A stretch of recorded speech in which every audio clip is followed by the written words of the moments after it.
मुंबईच्या Borivali पश्चिमेतील old MHB कॉलनीत slab कोसळल्याची घटना घडली आहे। तिसऱ्या मजल्याचा स्लॅब कोसळून दुसऱ्या मजल्यावरती पडला आणि त्यावेळी दुसऱ्या मजल्यावरती काम सुरू होतं। सुदैवाने जीवितहानी झाली नाही। माहिती मिळताच नगरसेवक शिवानंद शेट्टी यांनी घटनास्थळी धाव घेत पाहणी केली आहे। 30 ते 40 वर्ष जुन्या इमारतीमुळे परिसरात भीतीचं वातावरण असून नागरिकांनी तातडीनं म्हाडा पुनर्विकास आणि संरचनात्मक तपासणीची मागणी केली आहे। आषाढी एकादशी वारीसाठी राज्य शासनाने महत्त्वपूर्ण निर्णय जारी केलाय। पंढरपूरला जाणाऱ्या मानाच्या 10 पालख्यांसोबत सहभागी होणाऱ्या 1400 दिंड्यांना प्रत्येकी 20,000 रुपये अनुदान देण्यास मंजुरी मिळाली आहे। यासाठी 2,80,00,000 रुपयांचा निधी सामाजिक न्याय आणि विशेष सहाय्यक विभागातर्फे मंजूर करण्यात आलेला आहे। सामाजिक न्याय राज्यमंत्री माधुरी मिसाळ यांनी ही माहिती दिली आहे। मुख्यमंत्री वारकरी मंडळातर्फे सलग तिसऱ्या वर्षी हे अनुदान दिले जात असून वितरणाची जबाबदारी पुण्याचे विभागीय आयुक्त सांभाळणार आहेत। जालन्यात पहिल्यांदा श्री संत मुक्ताईंचा रिंगण सोहळा रंगणार आहे। 318 वर्षांच्या वारी परंपरेमध्ये हा ऐतिहासिक क्षण ठरणार असून 5 जुलै रोजी सकाळी 7 ते 9 या वेळेमध्ये JES महाविद्यालयाच्या मैदानावरती हा भक्तिमय सोहळा पार पडणार आहे। श्री संत मुक्ताईबाई संस्थान आणि जिल्हा प्रशासनाने तयारीला वेग दिलेला असून वारकऱ्यांसाठी पाणी, वैद्यकीय सुविधा, वाहतूक नियोजन आणि कडेकोट बंदोबस्त ठेवलाय। पालकमंत्री पंकजा मुंडे यांनी देखील पूर्वतयारीचा आढावा घेतलाय। या अभूतपूर्व सोहळ्याबाबत जालनाकरांसह वारकऱ्यांमध्ये देखील मोठी उत्सुकता आहे। मुंबईच्या अंधेरी पश्चिम येथील 4 बंगला परिसरातील संगीतकार अनिल मोहिले महापालिका उद्यान धोक्यात आलंय। शेजारी सुरू असलेल्या विकास कामामुळे उद्यानाची संरक्षक भिंत खचल्याचा आणि वॉकिंग ट्रॅकला तडे गेल्याचा आरोप स्थानिकांनी केलाय। या कामामुळे उद्यानातील मोठी झाडं उन्मळून पडण्याची भीती नागरिकांनी व्यक्त केली आहे। महापालिकेकडे तक्रार करून देखील कारवाई न झाल्याचा आरोप करत विकास कामाची तातडीने चौकशी करून दोषींवरती कारवाई आणि नागरिकांच्या सुरक्षेसाठी त्वरित दुरुस्ती आणि संरचनात्मक उपाययोजना करण्याची मागणी होती आहे।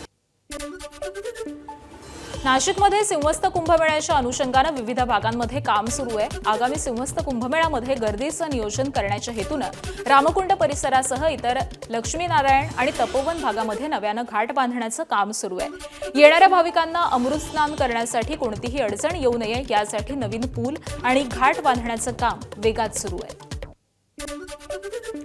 विधानसभेत काल महिला शेतकरी सक्षमीकरण विधेयक मंजुरीसाठी सादर करण्यात आलं।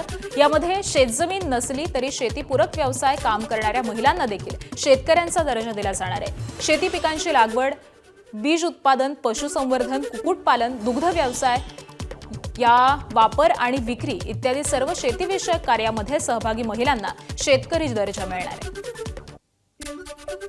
आहे। जमीन नावावर नाही म्हणून वर्षानुवर्ष शेतीत राबणाऱ्या त्या माझ्या माय माऊलीला आजपर्यंत आपल्या व्यवस्थेने कधीही शेतकरी मानलेले नाही। त्यांना योजना, पतकर्ज, बाजारपेठ मिळण्यामध्ये उपेक्षाची वागणूक ही मिळालेली महिलांच्या या छुप्या श्रमाला एक कायदेशीर ओळख मिळवून देणे ती काळाची गरज होती। निश्चित प्रकारे या विधेयकाच्या माध्यमातून माझ्या या शेतकरी महिलांची ती गरज पूर्ण केली जाणार आहे। दरम्यान या विधेयकावरती राज्याच्या उपमुख्यमंत्री सुनेत्रा पवार यांनी प्रतिक्रिया दिली आहे। महाराष्ट्राच्या अर्थव्यवस्थेला खंबीरपणे जिवंत ठेवणाऱ्या प्रत्येक महिला शेतकऱ्याला दिलेली ही खरी मानवंदना आहे असं सुनेत्रा पवारांनी म्हटलंय। तर ही योजना महिलांचा आत्मविश्वास वाढवणारी असेल असं पर्यावरण मंत्री पंकजा मुंडेंनी म्हटलंय। तसंच महिला शेतकरी धोरण राबवणारे महाराष्ट्र पहिलं राज्य ठरलंय असं महिला आणि बालविकास मंत्री अदिती तटकरे यांनी म्हटलंय।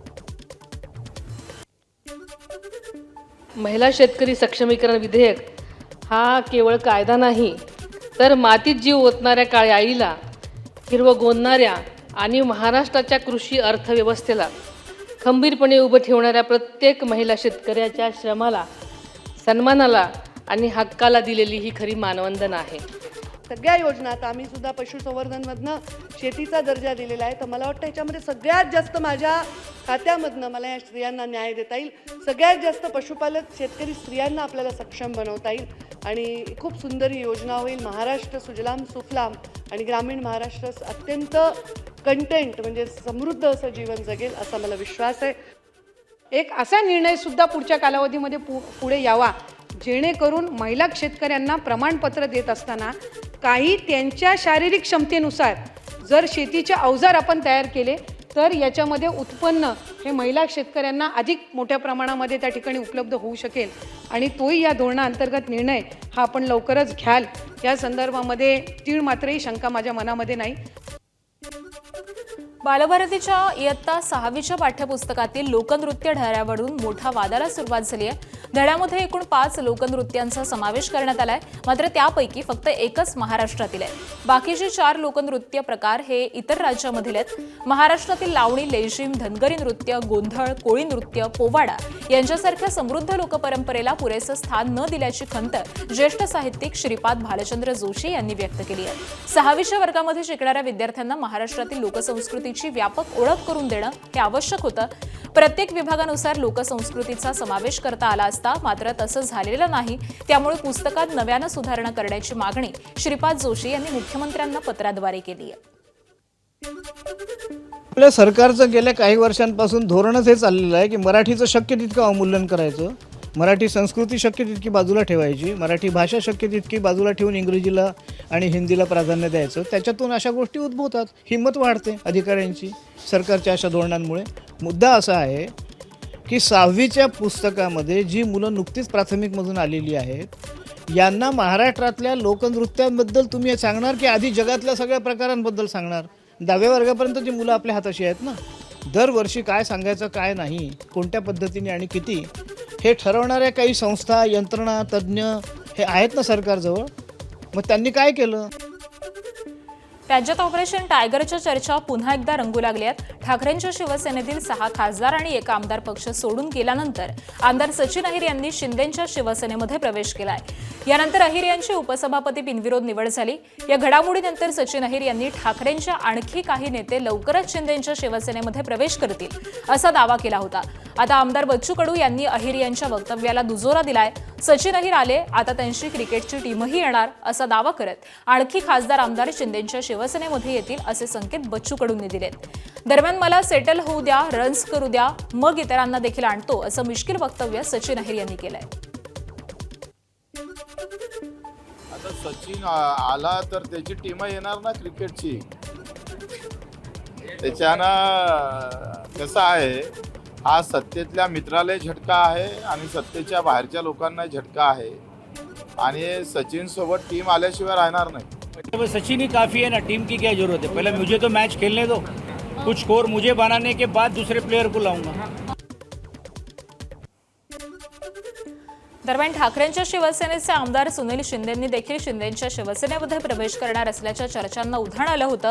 मात्र सुनील शिंदे यांनी या सर्व चर्चा फेटाळून लावत आपण पक्ष सोडणार नसल्याचं स्पष्ट केलंय. सचिन अहिर यांच्यासोबत कोणती टीम जाणार हे त्यांनाच माहिती असं देखील सुनील शिंदे म्हणाले. बच्चू कडू जर ज्योतिषी असतील तर त्यांना हे माहिती असेल, परंतु मला तर हे माहिती नाही. दुसरी गोष्ट बघा, जो जातोय त्याला उद्धव साहेबांनी जाहीर केलेलं आहे, ज्यांना कोणाला जायचं आहे ते जाऊ शकतात, आम्ही रोखणार नाही. बरोबर आहे, त्यांना कोण आला तो कोण गेला याच्याशी मतलब नाही. त्यांना जनतेशी बांधिलकी आहे, त्यांचं काम करत राहिलेले आहेत. त्याच्यामुळे आता बच्चू कडू यांचे इकडचं जे काही राजकीय भाष्य आहे मी तर काय ऐकलेलं नाही आहे. दरम्यान बच्चू कडू यांच्या वक्तव्यानंतर भाजपनं पलटवार केलाय, तर आदित्य ठाकरेंनी खोचक टोला लगावलाय. बच्चू कडूंनी नावाप्रमाणे कडू वातावरण या ठिकाणी महायुतीमध्ये करू नये. ते आमचा घटक पक्ष आहेत, ते शिवसेना या घटक पक्षात आलेत. ते प्रहार संघटनेचे आता राजकीय पक्षाचे प्रमुख नाही राहिलेले, याची जाणीव आणि भान त्यांनी ठेवावं आणि वातावरण कलुषित होईल. मी मोठा, तू मोठा, माझ्यामुळं की तुझ्यामुळं, हे मला वाटतं टाळायला पाहिजे. अशा प्रकारची माझी मित्रत्वाचा त्यांना सल्ला राहील. बच्चू कडू म्हणत आहेत की आमच्यासोबत सचिन आला आहे, लवकरच बाकी टीम देखील सोबत येईल. त्यांचं अस्तित्व त्यांनी आता पूर्णपणे विलीन करून टाकलेलं, त्यांना कुठे उत्तर देऊ आम्ही? सचिन अहिर यांची विधान परिषद उपसभापती पदी निवड झाल्यानंतर शरद पवार त्यांनी त्यांना फोन करून अभिनंदन केलंय. शरद पवार यांनी सचिन अहिर यांचं कौतुक करत पुढील वाटचालीसाठी शुभेच्छा दिल्या. चंद्रपूर जिल्ह्यातील सुधीर मुनगंटीवार विरुद्ध किशोर जोरगेवार यांच्यामधील संघर्षासंदर्भामध्ये आणखी एक बातमी समोर आली आहे. आमदार किशोर जोरगेवार समर्थकांनी चंद्रपूरच्या उपविभागीय अधिकाऱ्यांना भेटून भाजपचे बंगाली समाज आघाडीचे ग्रामीण जिल्हाध्यक्ष अजय सरकार यांना केली आहे जिल्ह्यातून तडीपार करण्याची मागणी. अजय सरकार हे सुधीर मुनगंटीवार समर्थक आहेत आणि त्यांच्यापर्यंत आतापर्यंत 33 गुन्हे दाखल आहेत. वसईमध्ये आज राष्ट्रवादी काँग्रेसचे आमदार रोहित पवार आणि विक्रमगडचे माजी आमदार सुनील भुसारा यांनी बहुजन विकास आघाडीचे प्रमुख हितेंद्र ठाकूर यांची सदिच्छा भेट घेतली आहे. या भेटीमध्ये विविध सामाजिक आणि राजकीय विषयांवरती चर्चा झाली आहे. यावेळी माजी आमदार क्षितिज ठाकूर आणि बोईसरचे माजी आमदार राजेश पाटील देखील उपस्थित होते. या भेटीमुळे राजकीय वर्तुळामध्ये चर्चांना उधाण आलंय. श्रीराम मंदिर लुटीविरोधामध्ये ठाकरेंच्या शिवसेनेकडून राज्यभरातील राम आणि हनुमान मंदिरामध्ये रामरक्षा महाआरतीचं आयोजन करण्यात आलं. रामद्रोह, हिंदूद्रोह म्हणजेच देशद्रोह म्हणत ही महाआरती होणार आहे. पहिली महाआरती रविवारी दादर पश्चिम इथल्या हनुमान मंदिरात होणार असून त्याला उद्धव ठाकरे आणि आदित्य ठाकरे उपस्थित राहणार आहेत. राज्यातील शेतकऱ्यांसाठी मोठी बातमी आहे. स्वतःच्या शेती सुधारणेसाठी विहीर, गोठा किंवा शेतघर बांधण्यासाठी लागणारा गाळ, माती आणि मुरुम यांच्यावरील रॉयल्टी शासनानं रद्द केली आहे. महसूल मंत्री चंद्रशेखर बावनकुळे यांनी विधिमंडळामध्ये ही घोषणा केलेली आहे आणि लगेचच शासन निर्णय देखील जारी केला आहे. आता शेतकऱ्यांना फक्त तलाठ्याकडे अर्ज करायचा आहे. 15 दिवसामध्ये परवानगी मिळेल. यानंतर शेतकऱ्यांचे ट्रॅक्टर, बैलगाडी अडवणाऱ्या अधिकाऱ्यांवरती कारवाई होईल. मात्र ही सवलत फक्त वैयक्तिक वापरासाठी आहे. व्यावसायिक गैरवापर झाल्यास कारवाई करण्यात येईल. केंद्र सरकारच्या किंमत स्थिरीकरण निधी अंतर्गत नाफेड NCCF मार्फत यंदा 2 लाख मेट्रिक टन कांदा खरेदी सुरू आहे. नाशिकचे जिल्हाधिकारी आयुष प्रसाद यांनी लासलगाव बाजार समितीमध्ये अधिकाऱ्यांची बैठक घेतली आहे. शासकीय खरेदीची माहिती शेतकऱ्यांपर्यंत पोहोचवण्यासाठी मोठा फलक लावण्याचे आणि बाजार समितीचं कामकाज संपल्यानंतर देखील खरेदी सुरू ठेवण्याचे निर्देश दिलेत. बाजार समित्यांमधील कांद्याचे दर 50% वाढण्यात यश आल्याचं देखील त्यांनी सांगितलंय. ज्येष्ठ सामाजिक कार्यकर्ते अण्णा हजारे यांच्या मागण्यांची मुख्यमंत्री देवेंद्र फडणवीसांनी दखल घेत माहिती अधिकार कायद्यातील बदलांना स्थगिती दिली आहे. मुख्यमंत्री देवेंद्र फडणवीस यांनी राज्य माहिती आयोगाला पत्र पाठवलं. या पत्रामध्ये अण्णा हजारेंची चर्चा केल्याशिवाय कोणताही निर्णय घेणं उचित ठरणार नाही असं म्हटलंय. दरम्यान मुख्यमंत्री देवेंद्र फडणवीस यांच्या पत्रानंतर मुख्य माहिती आयोगानं बदल स्थगित केले. यापूर्वी माहिती आयुक्त राहुल पांडे यांनी अण्णा हजारे यांची राळेगण सिद्धी इथं भेट घेत चर्चा केली होती. पण अण्णा हजारे यांनी उपोषणावरती ठाम राहण्याचा निर्णय घेतला होता. अखेर मुख्यमंत्र्यांनी माहिती आयोगाला पाठवून विनंती केली आणि त्यानंतर या बदलांना आता स्थगिती देण्यात आली आहे. नाशिकमधील भोंदूबाबा अशोक खरात प्रकरण संपूर्ण देशभरात गाजलं. महिलांचं लैंगिक शोषण करून त्यांच्यावरती बलात्कार करणारा हा भोंदूबाबा सध्या तुरुंगात आहे. अशोक खरातचे राजकीय कनेक्शन देखील समोर आलेले होते आणि त्यामुळे रुपाली चाकणकरांना राज्य महिला आयोग अध्यक्षपदाचा राजीनामा द्यावा लागला होता. त्यांची चौकशी देखील झाली आणि अशामध्येच आता भोंदू खरातवरती सिनेमा येत असल्याचं कळताच रुपाली चाकणकरांनी मोठं पाऊल उचललंय. पुरावे नसताना नाहक बदनामी केल्याचा आरोप करत रुपाली चाकणकरांनी थेट नोटिसा बजावल्या. तसंच विनापरवानगी खरातच्या चित्रपटात पात्र साकारलं जात असल्यामुळे त्यांच्या विरोधात कारवाई करणार असं त्यांनी सांगितलंय. सगळ्या चौकशांना मी माझं कुटुंब सामोरं गेलो. ईडीच्या चौकशीला सामोरं गेलो, SITच्या चौकशीला गेलो, शिर्डी पोलीस स्टेशनला सामोरं गेलो. पहिल्यापासूनची आमची भूमिका ठाम होती. इतरांप्रमाणेच आमचा आध्यात्मिक भाव होता. यामध्ये कोणतंही दुष्कृत्य आम्ही केलेलं नाही. खऱ्याच्या कोणत्याही वाईट कृत्यामध्ये आम्ही सहभागी नाही. हे सगळं असतानासुद्धा ज्या पद्धतीने माझ्या कुटुंबियांची बदनामी केली गेली ती अतिशय विकृत पद्धतीची होती आणि त्याच्यामुळे कायद्याच्या चौकटीतून निश्चितपणाने मला न्याय मिळेल आणि हा न्याय मी न्यायालयाकडे मागते. ज्या खालच्या पातळीला टीका केल्या होत्या, कोणताही पुरावा नसताना सातत्याने आरोप केले होते आणि या सगळ्यांमध्ये जवळजवळ 3-3.5 महिन्याचा कालावधी लोटला आहे. अजूनही कुणाला कुठले पुरावे देता आले नाही. पण केवळ एक महिला म्हणून ज्या पद्धतीने टीका टिप्पणी केली गेली, आरोप केले गेले, जो मानसिक त्रास दिला गेला तो अतिशय वेदनादायी होता आणि म्हणून मी दिल्ली हायकोर्टात सुद्धा यासाठी दावा दाखल केलेला आहे. आशा मिरगे या बाईच्या विरोधात नोटीस पाठवली होती. ही 4 एप्रिलची नोटीस आहे. या खरं तर अतिशय विकृत मानसिकतेची ही बाई, जिने या नोटिसा स्वीकारल्या नव्हत्या, पण या नोटिसा मेलवरती सुद्धा पाठवलेल्या आहेत. म्हणजे 4 एप्रिलपासून ह्या नोटिसा मेलवरती पण आहेत. 3 वेळा नोटीस पाठवली, 3 वेळा नोटीस घेतली नाही आणि म्हणून मला माझगाव कोर्टातून ही फौजदारी फिर्याद दाखल करावी लागली. ही फौजदारी फिर्याद दाखल केल्यानंतर माननीय न्यायालयाने आशा मिरगेला समन्स काढून आज कोर्टामध्ये हजर राहण्यासाठी सांगितलं होतं. आमदार रोहित पवारांनी उपमुख्यमंत्री एकनाथ शिंदेंची भेट घेतली आहे. पुण्यातील रिंग रोडला अजित पवारांचं नाव द्यावं अशी मागणी रोहित पवारांनी केली आहे. अजितदादांवरती प्रेम करणाऱ्या लोकांच्या या मागणीवरती सकारात्मक निर्णय घेतील असा आशावाद रोहित पवारांनी व्यक्त केला आहे. चंद्रपूर महानगरपालिकेची आज होणारी आमसभा महापौर संगीता खांडेकर यांच्या आदेशानं अचानक रद्द करण्यात आली. काँग्रेसच्या गटनेतेपदाचा वाद हायकोर्टात प्रलंबित असून स्थगिती आदेशाबाबत स्पष्टता नसल्याचं कारण महापौरांनी दिलंय.